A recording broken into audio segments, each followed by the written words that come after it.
Hello বন্ধুরা, কেমন আছেন? Welcome my H medicine channel. স্বাস্থ্য সহায়ক ওষুধ সংক্রান্ত সঠিক তথ্য পাওয়ার জন্য এইচ মেডিসিন চ্যানেলকে সাবস্ক্রাইব করুন। পাশে থাকা বেল আইকনটিকে প্রেস করে রাখুন, অল নোটিফিকেশন অন করে দেন সবার আগে ভিডিও পাওয়ার জন্য। আজকে যে বিষয়টি নিয়ে আমি রিভিউ করব সেটি হচ্ছে এই ক্যান্ডিড মাউথ পেন।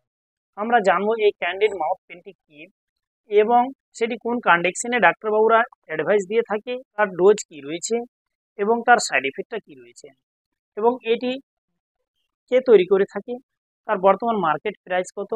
তাই আজকে এই ক্যান্ডিড মাউথ পেন্টের ব্যাপারে আমি বিস্তারিতভাবে ডিসকাস করব এই ভিডিওর মধ্যে। তাহলে আপনারা ভিডিওটিকে স্কিপ না করে সম্পূর্ণভাবে দেখবেন।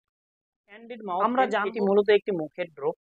অনেক সময় মুখের মধ্যে ফাঙ্গাল ইনফেকশন হয়ে যায়, সেই ফাঙ্গাল ইনফেকশনকে ধ্বংস করে এই ক্যান্ডিড মাউথ পেন ড্রপ। তাহলে আসুন আমরা জানি যে এই ড্রপের বর্তমান মার্কেট প্রাইস কত।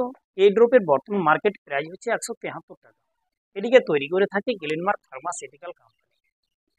তাহলে এবার আমরা জানবো যে এর কম্পোজিশন কি, এটি কি কি মলিকুল দ্বারা গঠিত হয়েছে। একটি মাত্র মলিকুল রয়েছে, সেটি হচ্ছে ক্লোট্রিমাজল।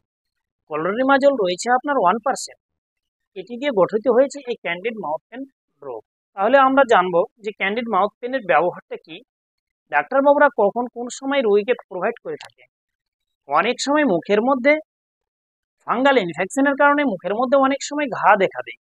সেই ডান দিকে হতে পারে কিংবা বাম দিকে হতে পারে কিংবা মুখের ওপরে হতে পারে কিংবা নিচে হতে পারে কিংবা ঠোঁটের এই সাইডে হতে পারে, বিভিন্ন জায়গায় হতে পারে।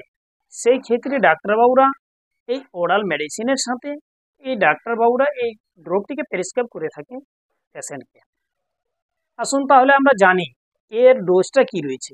এই ক্যান্ডিড মাউথ পেন এর সঠিক ডোজটি, সঠিক ডোজ হচ্ছে এটিকে আপনি 2 থেকে 3 বার করে দিনে ব্যবহার করতে পারেন অ্যাডাল্টের জন্য। 2 থেকে 3 বার করে, 3 থেকে 4 ফোঁটা করে। এবার ব্যবহারের পরে 15 মিনিট পর্যন্ত আপনি কোনো কিছু খাবেন না, কারণ আপনি যদি খাবার খান তাহলে সেই মতো খুব একটা রেজাল্ট আসবে না। 15 মিনিট পর্যন্ত খাওয়া দাওয়া না করে থাকতে হবে আপনাকে। তারপরে কি করবেন, খাবার খেতে চাইলে আপনাকে মুখটাকে কুলকুচা করতে হবে, তারপরে আপনি খাবার খেতে পারেন। আসুন তাহলে আমরা জানবো এই ক্যান্ডিড মাউথ পেন ড্রপের সাইড ইফেক্ট কী রয়েছে। এর সাইড ইফেক্ট কিছু সংখ্যক সাইড ইফেক্ট দেখা দিতে পারে, যেমন গ্যাস অ্যাসিডিটি হতে পারে, আপনার ড্রাই মাউথ অর্থাৎ মুখটা শুকনো শুকনো ভাব লাগতে পারে, কিংবা এডিটেশন হতে পারে। এই সমস্ত লক্ষণগুলো দেখা দিতে পারে। তাই আপনারা যখনই কোনো মেডিসিন ব্যবহার করবেন ডাক্তারের সাথে কনসাল্ট করবেন, তারপরে মেডিসিন ব্যবহার করবেন। ভালো থাকুন, সুস্থ থাকুন। আসি পরে ভিডিও আবার দেখা।